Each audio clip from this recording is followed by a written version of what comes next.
Hello there, Strategist here. We're gonna cover Thea 2 today, and I fixed a bug for you guys. Don't worry, it only nerfed the elves. Continuing on. Today we're going to be mixing together the Stork event for the elves and the Elf Growing Up event. Because they are such small events, I figured I'd get them all together in one comprehensive video. Proceeding ahead, we go of course into the children folder and we look at this is the Stork Elf event. I copied it over so it'd be easier to make my edits without causing my game to crash in multiplayer. If we look at the event here, we see that in order to get it to appear, there are a weird series of check marks. And normally I just kind of glaze these over because for humans it was just, do you have people, can they procreate, so on and so forth. But there is something of special to point out because this works between elves and non-elves. So, yeah.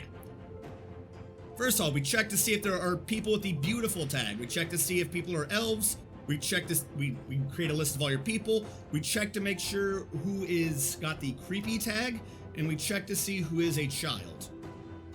It creates a beautiful people list of all your people that have the beautiful tag. It creates a not creepy list of all of your beautiful people and removes who might also be on the creepy list, because it's possible to be both beautiful and creepy. That's about to be very important because we have one tag that says no creep elf. Now it says A-B, so this checks all of your elves and removes the not creepy list. I want you to think about that. The no creep elf tag is specifically removing elves that are beautiful people that don't have the creepy tag. Make this clear again. If your elf has a beautiful tag, they don't count for this event. If they have a beautiful tag and a creepy tag, they do count for this event. I think this is intended because what it means is that elves are snobbish and only the creepy uggos would dare do anything with humans, which I find kind of fitting. So just to be aware, if you got a beautiful elf, they ain't doing anything for children. It's not gonna happen. You need a creepy elf because they need to be on the beautiful list to be on either that, or they need to just not have either tag, correct? Because of elf and not on the not creep. So if they're an elf with no tags, they're good. If they're an elf with beautiful and creepy tag, they're good. If they're an elf with just a beautiful tag, sorry, they're too full of themselves, ain't nobody getting with them. We check to make sure that the no creep elf doesn't have childs, and then we check, of course, for not creeps to have children. But remember, not creep is just beautiful people minus creepy. So the humans need to be beautiful. Just not the damn elves. It checks to see if the not child list has one or more. It checks to see if the no child elf list, which remember is part of the elves that remove the beautiful elves. Then you only have a 3% chance of you getting an elven child, and that's only if your current turn is above or equal to the tag set by KS count 1. Now, I've been in conversation with one of the developers to confirm this. This by default is 0. It is the next module that sets it. So you can have an elven child, and then you will be unable to get another elven child until a set amount of time has passed.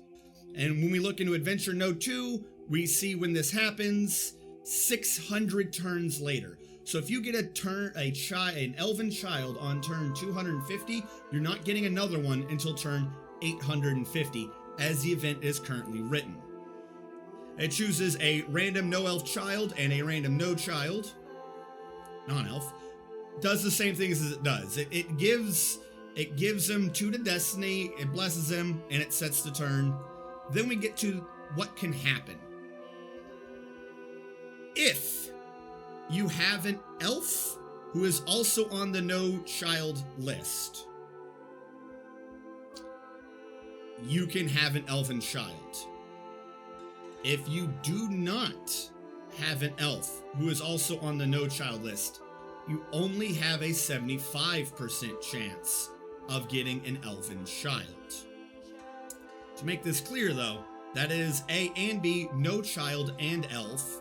If we go all the way back here and take a look at what that means, elf is of course elves. No child specifically was they're not a creep. And they have no child. So an elf who is beautiful and creepy can have an elven child only 75% of the time. An elf that has neither tag is guaranteed an elven child. I'm guessing a creepy elf means they have some genetic inheritance involved.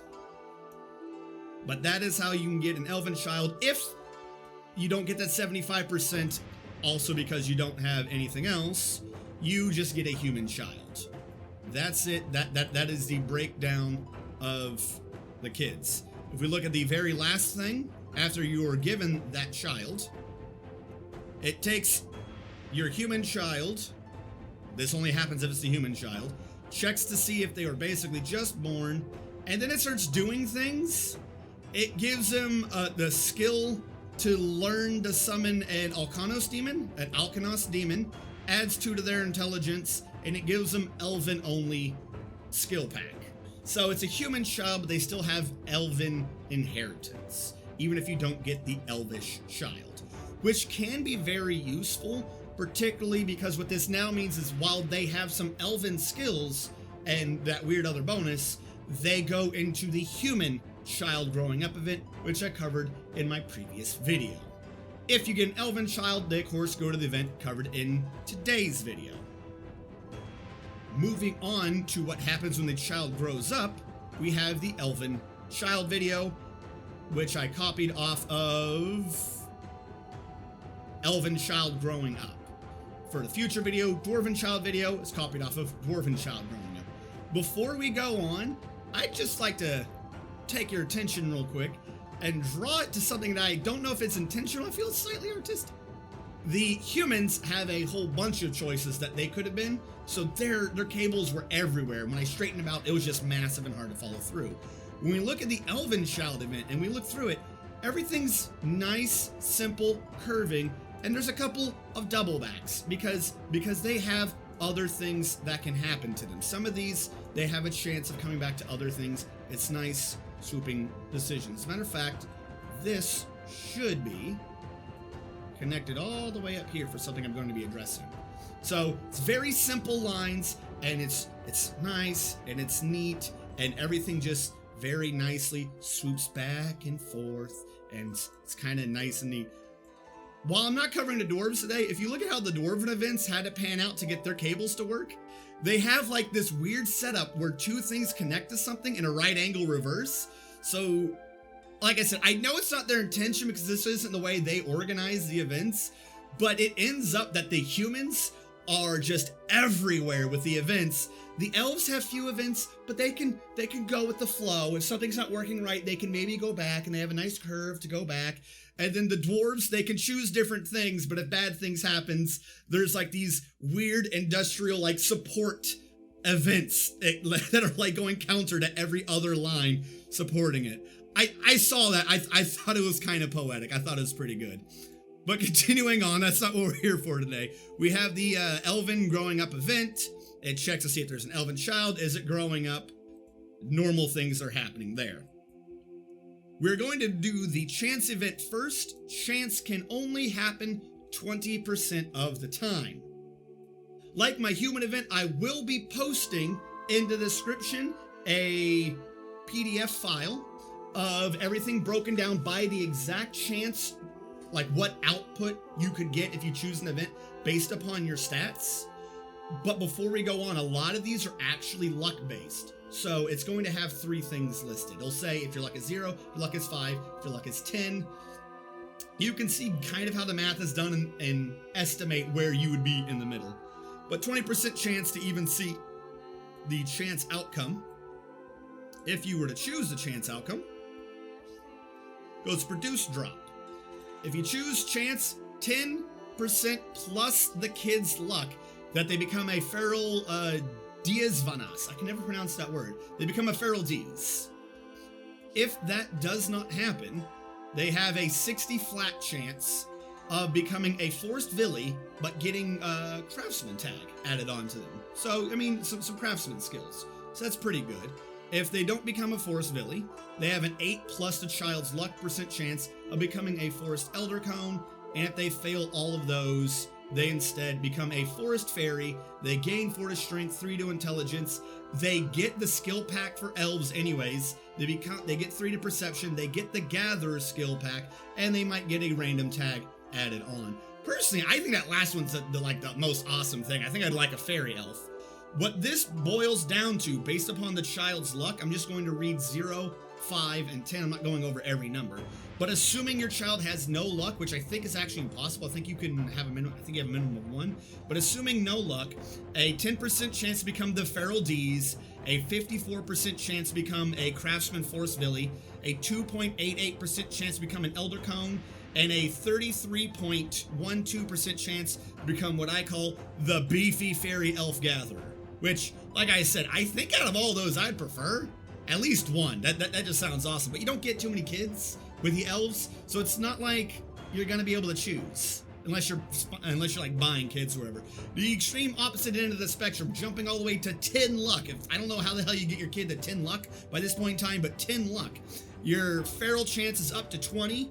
Your Forest Villi Craftsman's up to a 48% chance. Your Elder Cone is only climbed up to a measly 5.76. You're not getting that often. And your Beefy Fairy Elf Gatherer has plummeted all the way down to 26. So the lower your luck, the more chance to get the Elf Gatherer. The higher your luck, the higher chance that you have for the Feral. And slightly higher chance for the Elder Cone before Villi goes down. That is what happens if and when you see chance. You, however, always have the opportunity to choose to make your elf a craftsman or a gatherer. It's a white line, no prerequisites. You would choose that, and then it gives you the option to do craftsman or gatherer. If you do craftsman first, what you need to realize is you're golden. You're just golden. There's a 1% chance, if they are not chosen. This is a key thing here. They need to be not chosen. 1% chance if they are not chosen that they die. That's what this event is. It kills the characters. An elven chosen character can't die. Cannot die from this event. So only if they're not chosen 1% of the time, sorry, they're basically dead. If it is a chosen or 99% of the time, they become a craftsman. I'm not boiling down those numbers. It's just 1% chance to die or you win. That's what it comes down to. If we look for Gather, we see the exact same thing happen if they're not chosen, or 99%, they just are a Gatherer. There's nothing special to it. They just become Gatherer. It's just there's 1% of the time that they die if they're not your chosen. Now, we come to what I have listed here as Strength. And this has a weird switchback, which is what I addressed at the beginning of the video as, whoops, I fixed a bug and slightly nerfed your elves. From the primary screen, there is a green line that says it only happens some of the time, and it was perception and chance. Your prerequisites was that they were a war child, which basically meant that they had the perception and the strength of 3 for strength, 7 for perception. If they had 3 strength, 7 perception, 10% of the time, they could go down the warrior path. However, before we go down that, if you look at magic users or loyalty and mystic, which I kind of feel like we should do a rename on, if you look under them, there is a green line that says perception and strength again. This one has the same 3 strength and 7 perception, but a 70% chance you get the warrior. It's the same event. One of the choices, though, was go back to the choices, which leads you all the way back to this main screen. I did ask the developer, and they did confirm that right now what this means is if your child has the prerequisite stats to choose that top one, which is Mystics, you have at least 2 magic users, or 50 or higher in loyalty, and you have a child with 7 or higher mysticism, this always pops up. There is no chance for the mysticism event, which means if you really wanted a fighter for some reason, you could hit go back mysticism, go back, mysticism, until it pops up in one of those two screens. That being said, though, you still need a 7 in perception and a 3 in strength. So for this basically guaranteed loop to get your fighter, you would need a 7 in mysticism, a 7 in perception, and a 3 in strength. And then you could guarantee a fighter. And it's really hard to accomplish, I think, possibly, but it's there. If you want to make use of this, go ahead. They're going to be patching this out. Nerf the elves. If you choose either of these, though, like I said, just 10% chance that you get to choose it. There is no whatever. After that, what happens is 4% chance they become a forest gatherer. Its fail state, so to speak, happens first because it becomes a forest gatherer and then they die. Forest gatherer, then they die. It's even in the description, which, oh no, not that one. Some of the other ones say it, which I thought was kind of funny. But they become, 4% of the time, they become a gatherer and then they die. Notice, this doesn't have a special thing for your chosen one. So if you go the path of strength, just 4% of the time, he's dead. Unlike what we saw under the human event, though, this one doesn't specifically call out that it sets the dead tag. So you might not game over? I don't know, because it takes the characters like it did under humans. But because there's not the second event where if it's chosen it also sets the dead tag on you, I don't know if you game over. So it might be possible for you to lose your chosen one, but continue playing. Someone let me know in the comments if that's happened to you, but that's the way I read it. If that doesn't happen, 12% of the time, plus your child's luck, that they become an elf guardian. Haha, we have succeeded. Guardian of the forest. If they fail in that regard, they become a weak guardian. You will get a guardian, he's just going to be the weaker variant. What this boils down to is, with 0 luck, 4% of the time they become a forest gatherer, 11.52% of the time they become an elf guardian, and 84.48% of the time they become a weak guardian, and a 1% chance to die. If you have all the way up to a 10 luck, in addition to those, the perception strength we mentioned earlier, because you still need it to get in here, 4% chance they become a gatherer, 21.12 they become a guardian, and 74.88 that they become a weak guardian. What this means is you only have a difference of, for weak guardian, 84 to 74. It's literally basically a 1-to-1 transfer. You're mostly ending up with a weak guardian, and death. Wait, I've got listed down not chosen. Why did I list down not chosen, or is that a copy from something else? 4% of the time. I'll fix my PDF. I think I had copied over something from the chance thing. It says not chosen, and that's just not true at all. That's not true in the least. All right, I'll make sure to copy that over so it's correct in the PDF. But, yeah, 4%, apparently 4% chance that you die. The last choice that we have is magic users or loyalty and mystic. Now this is kind of worded correctly. I feel like maybe there'd be a parentheses involved because you do need mystic. That is a hard and the other one is either 2 magic users or 50 loyalty. It's just the way it's worded, just sounds wrong in my head. Maybe I'm the one that's off, but I feel like somehow there needs to be a way to encapsulate magic users or loyalty as a choice and mystic as a second one. Not, because the way it reads to me right now is magic users or loyalty and mystic. It's technically correct. For both mage and druid, there is a shared fail state, so I'll cover that first. They both have the exact same chances. If you choose druid, or if you choose mage, there is an 8% chance that you end up in the they got poisoned by magic fail state. It's the first chance that they have. Basically, they're on their way to becoming a dark elf. If you choose this, and you end up with that poor chance, the fail state, 40% of the time, they become a shadow elf. That's pretty good, 40% of the time is the first one up. If they don't become a shadow elf, and they are chosen, they become a shadow elf, but they are set to 0, 0, and 0. which, if it causes the death event, at least with this one, by setting your health to 0 as opposed to taking the characters, what it means is Lady Death event can fire, so she has a chance to say, hey, I'll let you take 2 other people so you don't die. Because even if this isn't necessarily setting you to unsafe, what it is setting you to is if you get double teamed with an event right afterwards, it could end up killing your chosen one.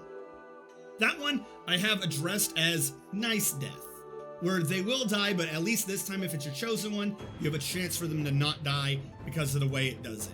If they're not your chosen one and they don't become if they don't become a Shadow Elf and it's not your chosen one, they just die. The chosen one is a guarantee, so this fail state cannot kill, cannot take away your damn chosen one. But that always is the first event line that happens. That kind of tweaks the numbers a little bit to make them seem weird. Looking under Druid, if we do not go into that fail state, if you have a growing elf who has mysticism 3% of the time plus their luck, they will become an elf druid and they will get a strong pet bear. That's good. If that doesn't happen 3% of the time, oh, I clicked the same event again, my bad. If that doesn't happen 35 plus their luck percent of the time, this time they only need 5 mysticism. To make this clear, this one required 7 mysticism. The event to even get into this required 7 mysticism. So as far as I'm aware, while I'll have it listed, the events for what happens if your kid has a 5 in mysticism, you shouldn't be able to see this event because the event only it requires a child with 7 mysticism. But there is a second sub-event that says, oh, this one only requires 5. It's just the way it is. 35% of the time, plus the child's luck, they'll become a banished druid, but they'll still maintain that strong pet bear. If that doesn't happen, they'll become a forest gatherer. And I want to point out these buffs, though, because I think this makes them a secret hidden druid. A secret hidden druid gatherer. They are given the class, the sub-race of forest elven gatherer. But they get 5 to mysticism. They're still set as a magic user. They get 3 to destiny. They still get the druid pack. They get a random tag, and they still get a bear. So, unless something very specifically is needing that druid, kind of like if you're going for the nature tag, as I discussed under the human event, where there's a possibility to not necessarily follow the deity. If you're following Ds, you're going to need like 2 or 3 druids, or some other type of class, which we'll address in their event. Even though this doesn't count for following the deity, you still kind of have a druid. They still get the bear, they get all the mysticism. They're just really good at gathering. So, and my thing, I call it the hidden super gatherer, just because that's what it is.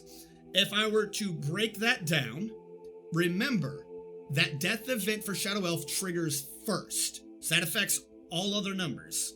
With 0 luck, you have a 3.2% chance to become a Shadow Elf. I'm only going to read, by the way, I'm only going to read if you have a 7 or higher mysticism, because as it's written, you needed that anyways. I have it in the PDF if you have lower in case it changes, but as it's written, you are already gonna have that 7 or higher mysticism.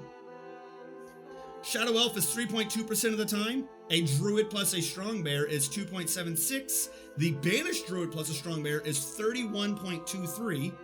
The Hidden Super Gatherer, still with a bear, is 55.062. And of course, the Nice Death is 7.744%. It's a slightly high chance for death for such a high requirement. But again, there's an easy way for your chosen one to get out of it. Seems decently safe to me. If we read ahead though, or if we go ahead from that event, and we're like, all right, what if I don't want to be a druid though? I know I have a high mysticism, but what if I want to be a mage? I want me a wizard. If you choose that, we have that same failure state again. where the first thing that happens is 8% of the time it goes to Shadow Elf. I'm not covering that again until the number's at the end. If that doesn't happen, 3% of the time plus their luck, they can become this first thing. And I want to point out, it requires 8 mysticism again, not intelligence. Off of the human events, we kind of got the idea that intelligence might be a good magic user type thing or whatever. That was leading more towards healers. Elves need mysticism for mages as well. So this, however, requires an 8 or higher, not a 7. So there is a slight difference here. This is why I think the other one might get changed up to 8. That's just keep that in your head. If we continue on, if this happens 3% of the time, if they have an 8 or higher mysticism, they could become a mage. Huzzah. If they don't become a mage, and they only have a 7 or higher mysticism, which, just like the other one's kind of a weird thing to have a prerequisite, they already needed a 7 to come into this event. So this is just basically an always for now, unless they change the numbers. 8% plus the child's luck of the time, they become a young mage. So that's good. If they don't become a young mage, then they become a gatherer like before. This is a hidden super gatherer. I don't know if this is the way it's intended, but if it is, kick ass. I don't consider this a fail state at all. If they don't become a mage or a super mage, then they become an Elven Forest gatherer. They get 5 to mysticism, 1 to magic user, 3 to destiny.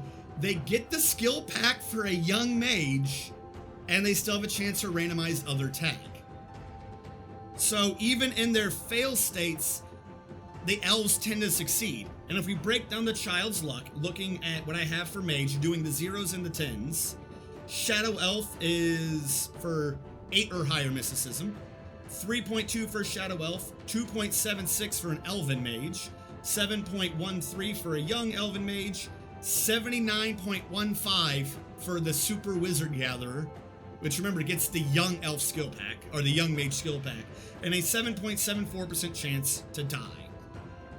If they only have a 7 or higher, then what happens is they lose a chance to become an adult Elven Mage, but they can still become a young Elven Mage 7.36% of the time, and their Super Gatherer is 81.69. Chance of death is the same because the death is off of the Dark Elf line.